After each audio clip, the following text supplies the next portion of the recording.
Welcome to the banker lamp. Please enjoy the video. You start by powering off and placing the crusher on a flat, stable surface. This prevents twists as you pull.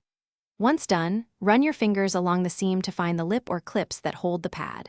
You should peel in small, controlled tugs, about 3 to 4 spots, rotating the cup as you go. This reduces strain on the foam and avoids tearing the housing. Make sure to keep the removed pad. You may need it as a template for the new one. You now prepare the replacement pad by checking it matches your crusher model and left or right orientation. Alignment matters. Once aligned, press the inner foam hole over the driver gently and compress the foam just enough to fit under the cup rim. Then, tuck the pad's outer rim under the plastic lip in sections. Start at the bottom, then opposite top, and finish around the sides.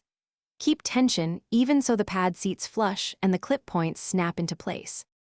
Finish by running your fingers around the entire rim to ensure every clip is seated. You should hear or feel soft snaps as the pad locks in. Once seated, power on and test with a short track to confirm base seal and comfort. Crusher headphones rely on proper contact for low-frequency feel. If you notice gaps or unevenness, power off and reseat the troublesome section instead of forcing the pad. This prevents tearing and preserves clip integrity. Thanks for watching. If this was helpful, leave a like and consider subscribing. See you next time.